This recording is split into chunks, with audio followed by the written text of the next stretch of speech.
So we are in part 6 of the series we've been in called Who Needs God? And this is the last part of the series. And so, if this is your first time with us or tuning in online or maybe the first time in a few weeks, you may be in the middle of this series, this message today going, what the heck is going on? It's like coming in at the end of a movie and the credits are rolling and everyone's like, wasn't that great? And you're like, I have no idea. Or wasn't that terrible? And you're like, I have no idea. And so you can check out the rest of this series on our website, hopecommunityonline.org. There are some series we do where every message can kind of stand on its own and you can jump in wherever. And then there are series where it's like they're all part of a whole. And this is one of those series. So you're coming in at the culmination of a conversation we've been having for the past 6 weeks. And we've been asking the question, who needs God? Are we at a point in society and human history where we've figured out enough things? Do we really need God anymore? Do we need faith? Do we need religion? Do we need these things? And for an increasing amount of people, the answer is, I don't know. I don't think so. That for more and more people want less and less to do with faith or religion, or at least the faith traditions, the traditional faiths that we think of. That there's a rise in what's called the nuns. That whenever you take some sort of a survey, a demographic study, a survey, or like census information, there's that little drop down, there's that section that says, what's your religious affiliation? And more people are just filling in the bubble or clicking on, well, none. I don't identify with any of the world religions. Specifically in our context, a migration away from Christianity. And so we've been talking about that and trying to nuance, like what's behind that? Whenever you walk away from like the Christian faith, when you leave maybe your religious upbringing, what are you moving towards? And let me say that the goal of this series has not been to convince anyone of anything. It's not been to convert anyone. It's not been to argue you into submission. And so hopefully it hasn't come off that way. That's not been the intent. And let me also say, if you're part of our church, don't use these messages that way, right? Like, don't send it to someone and be like, here, you need to watch this. Ha, ha, ha, ha. Like, that's not what it's about. We're not trying to argue anybody into anything. The goal is to encourage you to reconsider. If you're someone who has maybe never been a person of faith, or you stepped away from faith, maybe to reconsider the claims of Jesus. If you're someone who is a follower of Jesus, a committed Christian, the goal is also to reconsider how you think about faith. Like, how do we process things? How do we like navigate this intersection of everyday life and faith and the questions I have and the tensions of life? What answers do we have? It's been about reconsidering, because the truth is that you can explore faith, you can follow Jesus, you can go on a faith journey, and you can start wherever you are at right now. And you can start taking steps forward. And if you're a person that's got questions and you're not sure about it, you can bring your questions, you can bring your science, you can bring your doubts, you can bring your skepticism, you can bring your, I don't know if I buy all of that, or I've had a really bad church experience in the past. You're invited to bring all of that along and to take a step on a faith journey. Everybody has a next step. And as a church, that's kind of why we feel like we exist. Like, we don't want to be here to tell you what to believe or how to think. We don't want to try to convince you of anything.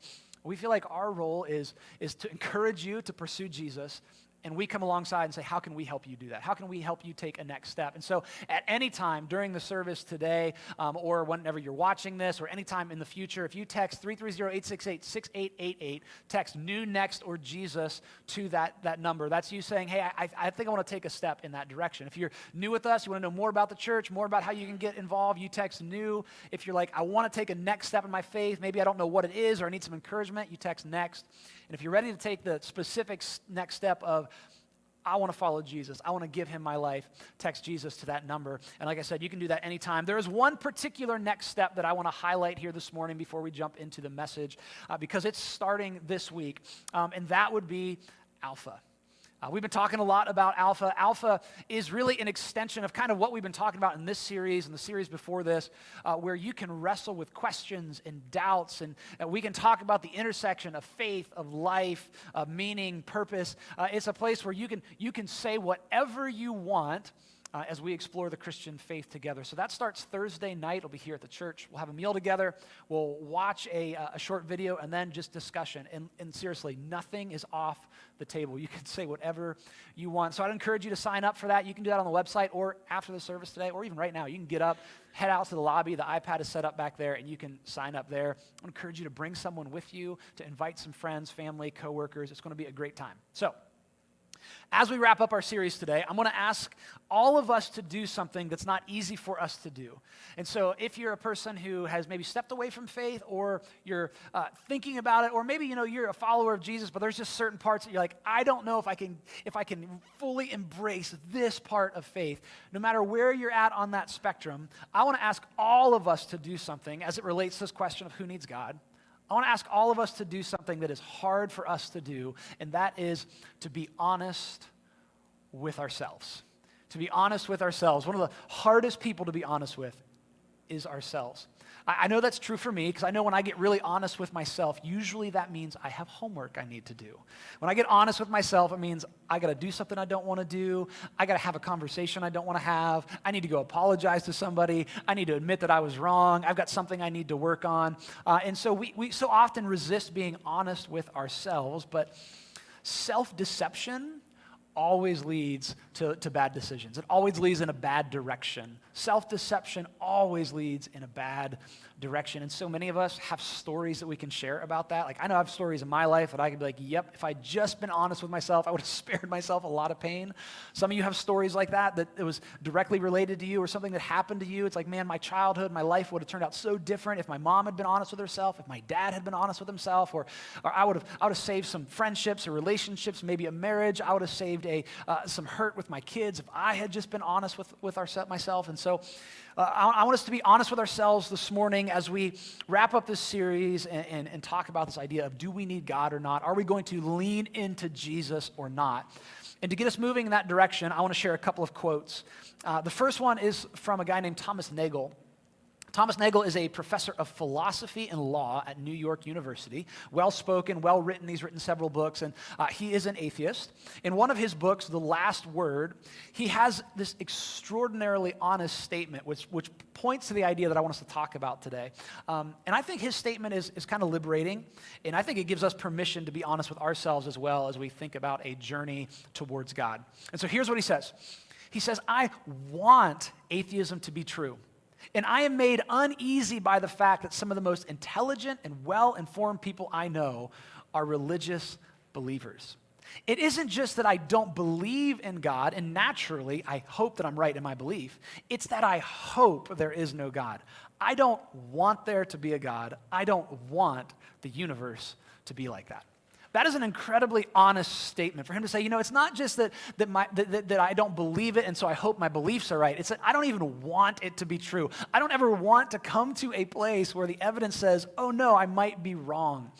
There's this tension that maybe you've never given yourself permission to think like that, of defining kind of that difference of, do I not believe this, or do I just not want to believe this? Because whenever we look at that tension, we realize I open up the door to something that I might not be able to close again.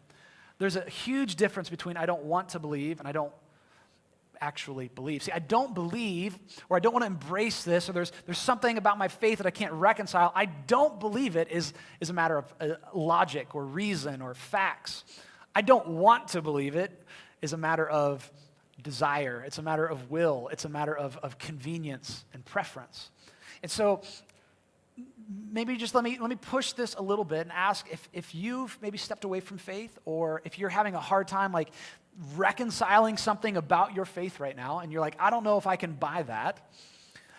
Is that around something that happened? Something that you saw? Was it around evidence? Was it something you learned, something you read, something you heard? Or as we talked about at the beginning of the series, was it because you had some legitimate questions that were like fact-based, reality-based questions, and you got kind of churchy, faith-based answers of, well, you just got to believe. You just got to, like, don't ask questions, just believe. Like, is your struggle with faith around that? Or is it around, like, is my lack of belief or my struggle to embrace certain parts of Christianity, is it around the idea that I didn't want it to be true, that it's inconvenient, that it's uncomfortable? Because often what we'll do, we'll say, I don't believe that, but really it's I don't want to believe that, but I know that something being inconvenient or hard is not really a good reason to stop doing it. And so I'm like, well, let me put some reasons and some logic around this. Is it I don't believe it or I don't want to? As I was preparing for this message this week, I came across this tweet. Actually, it was an Instagram. It was a screenshot of a tweet that was shared on Instagram by a profile I follow called the AND Campaign. Great organization. They kind of they talk about like civic engagement and like politics and those kind of things from a Christian perspective, from a nonpartisan Christian perspective. So very good organization. But anyway, they shared this tweet, this screenshot, and I thought it just tied in so perfectly to what we're talking about. It says this. It says, does Christianity work for me is the wrong question. Gravity exists whether you think it works for you or not. The real question is, did Jesus come out of that tomb? We talk about that over and over again, that, hey, the whole Christian faith is did Jesus rise from the dead? Like, that's the whole thing. Did Jesus come out of that tomb? Because if he did, reality always works better than whatever unreality we try to console ourselves with. Is it a matter of I don't believe it, or is it a matter of I don't want to?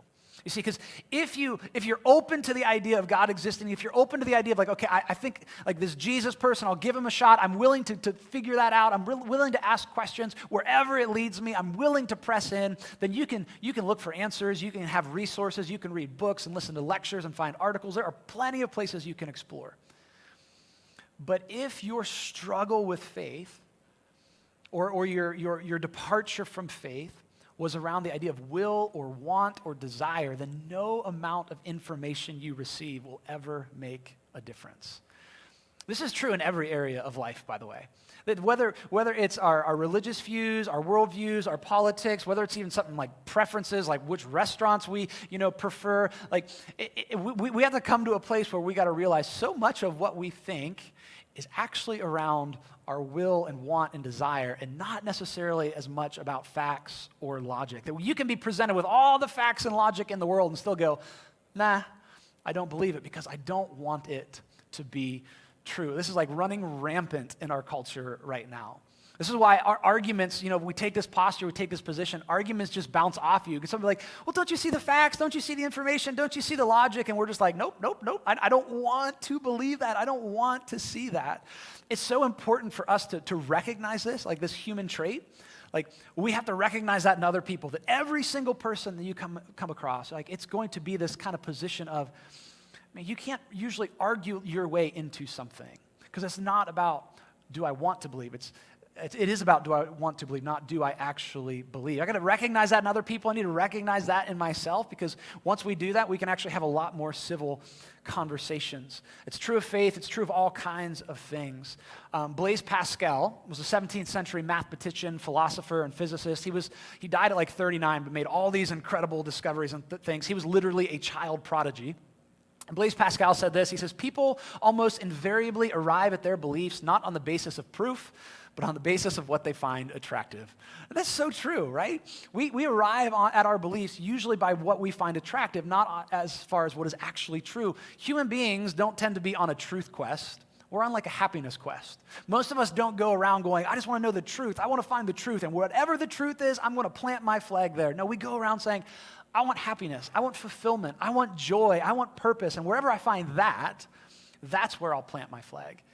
And so, man, we develop worldviews and values based on what makes me happy or makes me fulfilled, and then I'll change those as need be throughout my life. Now, sometimes we'll find the intersection of what makes us happy and also what happens to be true. Like, I believe that's where the way of Jesus lies. As a follower of Jesus, I think absolutely the Jesus way leads to the good life, that there's joy, there's happiness, there's fulfillment, there's purpose, and it happens to be true. But our natural default is actually just to go looking first for what I want or what makes me happy. St. Augustine said it this way. He said, we love the truth when it enlightens us. We hate the truth when it convicts us. We love the truth whenever it's something that we're on board with. When it enlightens us, we're like, yes, well, about the truth, and you need to know the truth, and the truth will set you free. But then when it convicts us, we're a lot quieter. And we all kind of instinctively know this. I mean, you can think back to whenever you were a kid, if you argued with your parents as a kid, if that ever happened, which is probably all of us, unless you're really, really weird. But you can think back to arguing with your parents as a kid. When you were in an argument, were you on a truth quest? Were you like, Mom, Dad, I'm just trying to get to the truth of the matter, and once we find the truth, I'll be happy? No, we weren't on a truth quest. We were trying to get what we wanted. I mean, we even do this as adults if you've ever argued with someone, especially if you are married and never been in an argument with your spouse. Have you ever been in an argument with someone and like midway through the argument you realize, oh no, they're right. Like I'm actually wrong. And then you kept arguing anyway. And it's like, no, I'm just not going to let that go because It had nothing to do with figuring out the truth. It had everything to do with, I've decided this is what I want. This is what I want. This is so important to realize that when we won't admit what we suspect to be true, when we won't look at something for fear of what we might see, that's revealing something in us. That's revealing something within us that's like, I don't, what is that? There's this human thing that we want to resist that. And so, as we wrap up this series, as we talk about this concept for who needs God, is it that I don't believe or that I don't want to believe? Is my resistance to embracing Jesus, either as someone who's skeptical and outside of faith or even as someone within the Christian faith, is my resistance to embracing the way of Jesus, is it because I don't believe at all or because I don't want to? And so at the risk of maybe getting on your nerves or offending you or stepping on some toes or ruining this series in the very last week, I want to press into that a little bit. Is the reason that we're struggling with faith a matter of I don't believe it or I don't want to? And could it possibly be our resistance to fully embracing Jesus? Could it be one of these things that if this is all true and I fully embrace it and I give my life to it, then if God, I'm guilty? Like if I were really to like, okay, I'm all in on this Jesus thing, then there are some things in my past that are hard, that are really, really big and really, really glaring and kind of embarrassing. And there's some destruction and some carnage that I caused in my past. And I've worked really, really hard to kind of like push those things down and not think about them a whole lot. Man, if I fully commit myself to Jesus, that's going to really come to the surface, and I'm going to have to address that, and I'm going to feel shame, and I don't want to go there. Maybe you've done as so many of us do, is we kind of write those things off with like the cultural label, which is, well, I've made some mistakes in my life. We've all made mistakes. When I was younger, I made some mistakes. But maybe it's if I really allow myself to say, okay, I'm in on this Jesus thing, all of a sudden it goes from being a mistake to something bigger. It goes to the way that Jesus talked about it, the way the authors of Scripture talk about it, and it goes from being a mistake to, maybe it's actually sin. The funny thing about a mistake is a mistake implies ignorance. It implies a lack of information. I didn't have all the information, and so I made a mistake, and if I had all the information, I could fix it. But what do you call a mistake where you had all the information and we did it on purpose? Like I had all the information. I planned for this mistake. I scheduled this mistake. I was looking forward to this mistake. And it's like, man, if I let myself go there, if I fully embrace Jesus, then my mistakes become something bigger. If God, I'm guilty. Or maybe it's if God, if I allow myself to go there, if God, then I'm accountable. I'm accountable to something other than myself. And again, accountability is one of those things. It's like, I don't like that so much. I want other people to be accountable, but I don't want me to be accountable. We all want to live in this space where it's like, nobody tells me what to do. I'm the captain of my own ship. I blaze my own trail. I do my own thing. I am the ultimate authority in my life. There's nobody above me. And this human instinct to not want to be accountable or to make our own way, it goes all the way back to the Garden of Eden, the creation narrative, and the fall of humanity. And regardless of how you read that, there is such truth in that narrative. That at its core, the fall of humanity was the story of mankind saying, who needs God? Not us. We will do what we want to do. We know best. It's this illusion of autonomy. This illusion that if I can make my own way, if I don't have to answer to anybody, if I can make my own decisions, I will do what's best, and I will do what's best for me. And again, our own experience tells us that's just really not true. That whenever I'm not accountable to anybody, unaccountable people make regrettable decisions. I can tell you, I know in my life, the worst decisions, like my biggest regrets, who had the final say in all of them? I did. And if there was somebody else who could have come along and said, yeah, maybe you shouldn't do that, I would have spared myself a lot of pain. And I would probably imagine for most of us, that's a story that we could tell. That when I am not accountable to anyone or anything, I do some really, really stupid things. And so maybe it's this, well, if I admit, okay, God, and I'm going to press into the Jesus thing, and I'm going to embrace that, and I'm going to follow him with my whole life, then if I admit to him, then I have to submit to him. And I don't know if I like that idea. Maybe our resistance is around the idea of, well, if God, then I'm just wrong. wrong, and I don't want to admit that I'm wrong about God, I'm wrong about the way I saw things, I'm wrong about a whole lot of things, and it comes back to this pride thing. Like I said at the beginning of being honest with ourselves, there's something about me, it's pride in me that says, I don't want to admit when I'm wrong. Which is such a weird thing, because in ourselves, the opposite of pride is humility. In ourselves, we don't oftentimes want to embrace humility, but we know in other people, it's such a virtue. In other people, we celebrate it.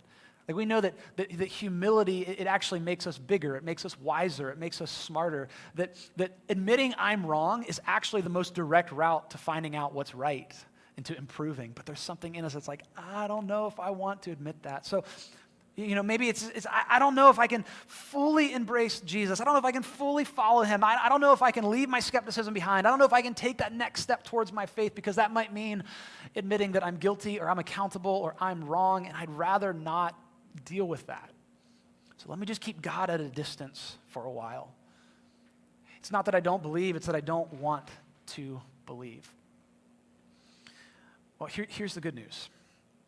This is actually the best news, that if you fully embrace Jesus, yes, you're going to embrace the fact that you're guilty, you're accountable, and you're wrong, but that's not all that you'll be embracing. You'll be embracing some other things as well that are even better. See, when we acknowledge that the issue is our resistance, not God's existence. That the issue is, it's my resistance, it's me saying, I don't want to believe it, I don't want to believe it, I don't want to believe it. We actually find ourselves in the middle of an epic narrative of God's loving pursuit of a rebellious humanity. When we get to this place where we're like, okay, it's not a matter of I don't believe it, it's a matter of will and want and desire. I don't want to go there. Even when we can admit that is a baby step. It is a baby step that puts you into the stream of humanity that has been struggling with submission to God from the very beginning of time. And that is exactly where we need to be. When we find ourselves in that stream of humanity that's just wrestling with God, saying, I don't know if I want to believe it. I don't know if I want to submit to you. I don't know if I want to do what you say is best. We are exactly where we need to be, because that is where we find Jesus. And if Jesus was right, and there's overwhelming evidence to suggest that he was, then there are some other things that are true as well. Some things like, well, if God, there's forgiveness. That yes, I'm guilty, but what's greater than my guilt is the forgiveness that Jesus offers me.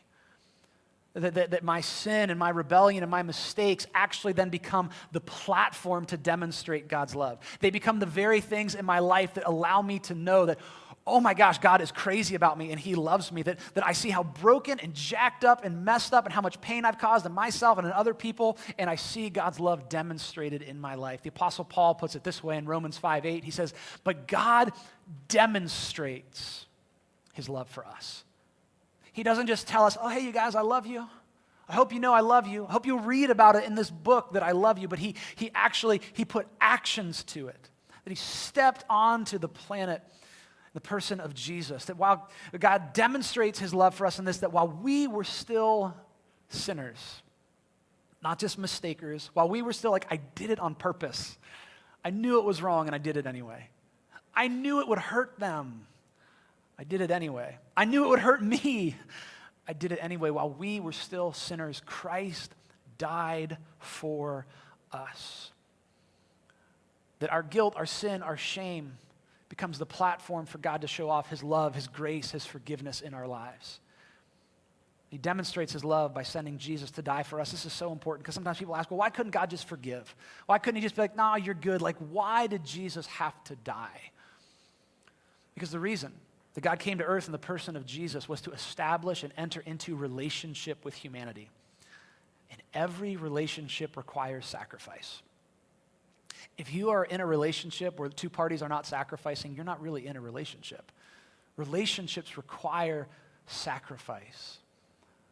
And the incredible nature, the intimacy that God desires, the kind of relationship that he desires with each one of us, required the greatest sacrifice. So God demonstrated his love for us. That an offense requires forgiveness and restitution, and through Jesus, God demonstrated both forgiveness and restitution, that there is relationship. If God, there's forgiveness, then if God, there is also relationship. We resist the part of if God, there's accountability, but that also means there's relationship, because to resist accountability to someone is to resist a relationship with them. Like, yeah, we're accountable, but that means we're in relationship with God. And again, if you're a parent, we understand this, that there's an accountability that is associated with the parent-child relationship. Our kids are accountable to us, and whenever that accountability is broken, that rebellion, that breaks the relationship. The relationship is damaged, and God says, I forgive you, and I want relationship with you. If there's God, there's relationship. And finally, if God, there's truth. And a lot of times I discover that I'm wrong, but there's something that I can point to that's right. That there's a basis for what is good. There's a basis for human dignity. There's a basis for how people should be treated. There's a basis for justice. There's a basis for the scent of ought in us. There's a basis for human rights, for us to look across time, across cultures, and say, there is a certain way that human beings should be treated. It's actually pretty amazing. There are some like secular atheistic type people who will actually say, if we remove God from the equation, we really don't have a basis for human rights. Because there's nothing to say, why do people have dignity? With God, then there's truth. There's truth to the fact that humans have dignity because they're created in the image of God. So yeah, if God, man, there's some guilt and there's some accountability and there's the fact that I'm wrong, but more than that, there's forgiveness, there's relationship, and there's truth. And so as we kind of wrap this series up, if the question had been, who wants God? The answer is sometimes none of us do. Like, as your pastor, there are times where I'm like, I don't really want God, okay? Like, I don't want to do the Jesus thing right now. I know what I should do. I don't really want to do that. I don't want to have to, do what would Jesus do? I don't care right now, okay? Like, there are times when I don't want that. If the question is who wants God, sometimes none of us. But if the question is who needs God, then that answer is all of us. We all need that. We all need forgiveness, relationship, truth. Now, you may not know this, maybe you do, but Jesus had some brothers and sisters, half-brothers and sisters, same mom, Mary, different dad. Jesus had the God's my dad thing going on. Do you ever wonder if he pulled that card as a kid? With his siblings, like, hey, God's my dad.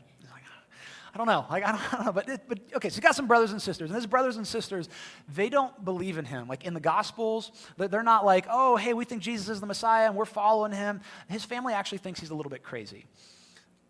And one of his brothers in particular, James, later though, becomes a follower of Jesus. That James comes to a place in his life where he submits to his older brother as his Lord, as his Messiah, as the one that was promised to come. Not like, that is crazy to think about. The only thing that would change James's mind was the resurrection of his brother. It's like, bro, I don't care how many miracles you do or how cool your teaching is, you are not the Messiah, the Son of God. You're just not. And then he saw him crucified and alive again. He was like, oh shoot, I was wrong.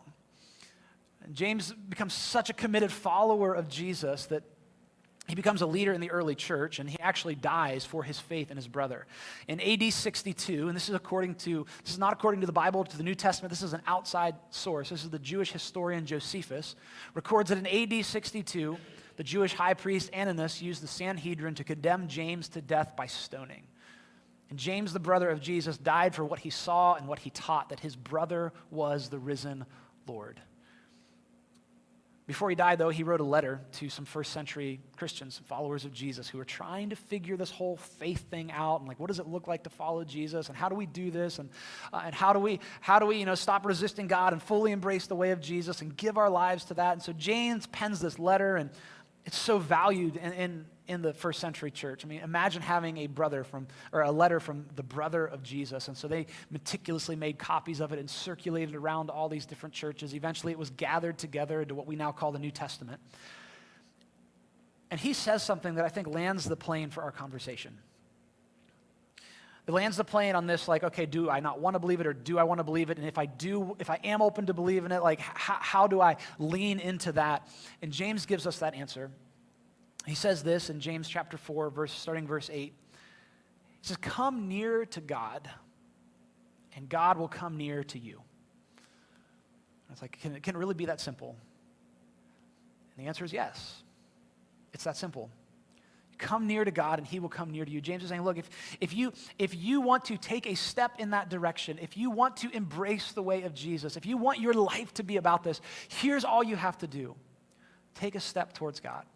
Move in his direction and he will move in yours.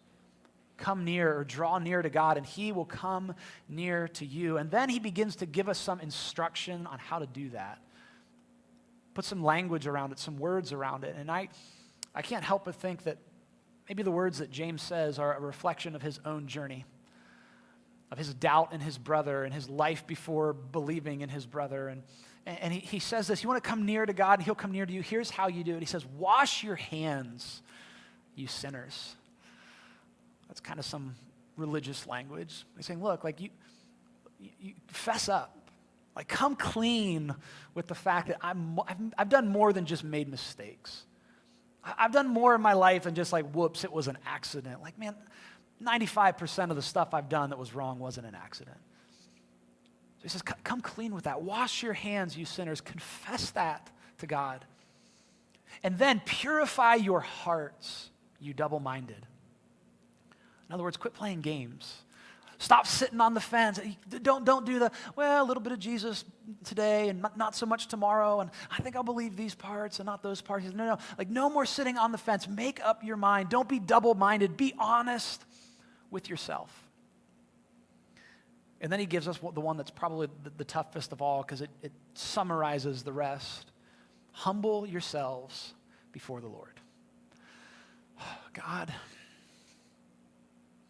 I was wrong. Okay, just like as fast as you can get, I was wrong. Jesus, I've been wrong about you. I've been wrong about who I thought you were. I've been wrong about the way I've treated other people. I've been wrong about the way I've lived my life. Like there is so, on a daily basis, I'm just wrong. Wash your hands, you sinners. Purify your hearts, you double-minded, and humble yourself before the Lord. And then he lets us know what God's response will be. And this is God's response all the time. If you want to come near to God, if you confess your sin, you stop kind of playing those games, you humble yourself. He's like, this is how God responds, regardless of who you are, regardless of where you're at on the faith journey, regardless of what you've done or how long you've been away from faith or how long you've resisted or how many doubts you have. He says, here's what will happen, that God will lift you up. You draw near to God, he'll draw near to you. You get honest with yourself and humble yourself before the Lord, and he will lift you up. He will lift you up out of your shame, out of your pain, out of your guilt, out of your regret, and he'll say, I'm bringing you to myself. So come near to God. Draw near to God, and he will draw near to you. As we kind of close out our service today, we are going to take communion together. And I want to invite this to be a time for us as a church to draw near to God. That as we come to communion and we take a little piece of bread that represents Jesus' body that was broken for us. We take a little cup of juice that represents his blood that he freely poured out for us on the cross. And we reflect on his life, his death, his resurrection, that his death on the cross is what makes it possible for us to draw near to God. It's what makes that forgiveness and that relationship possible. And so we reflect on that, yes, but we celebrate. And we look forward to a time that we get to be with him again physically. We rest in the fact that as we draw near to God, he draws near to us, that he is with us in this moment. He is with us as we sit here, as we receive communion together. And so after I pray, I'm going to invite you to come on up and and you can take communion. If you'll make your way up the right side of the room and kind of flow around to the left to keep the traffic going. But I don't know where you're at, in your faith, and what does it look like for you to draw near to God? I mean, I just want to kind of give 3 different large categories of people who are here. And maybe for you, it's a first time drawing near to God. It's like, okay, I'm done resisting. I want to embrace Jesus. I want to give my life to him. This is an opportunity for you to do that. If you're someone that's like, I'm a Christian and I was really committed at one point, but I've kind of wandered away. I want this to be an opportunity for you to re-engage, to recommit. If you're someone, you're like, no, I'm actually good. I'm following Jesus. He's part of my day-to-day life. Then let this be a reminder that we continually need to draw near to him. We continually need to seek his forgiveness. We continually need to humble ourselves before the Lord. We rest in the fact that he will lift us up. So let's pray together. God, we thank you for the incredible truth that you sent your son Jesus to the earth. 2,000 years ago, you walked this earth, you stepped into our brokenness, you lived a perfect and sinless life. You gave your life on the cross. You were in the grave for 3 days, but the grave could not hold you. You rose victorious, defeating sin and death. We praise you for that. And God, we confess that we have sinned, that we've fallen short, that we've done more than just make some mistakes. We've broken people, we've broken ourselves, we've sinned against you. So God, we thank you for your love. We thank you for your forgiveness. We thank you for Jesus' death on the cross that atones for our sin. God, we ask that you would forgive us. And Lord, we ask that you would please come fill us with your Spirit. That you would fill us daily with yourself, that we may draw, as we draw near to you, that we rest in the fact that you are drawing near to us, that you are lifting us up. God, give us faith to know that and to live from that posture.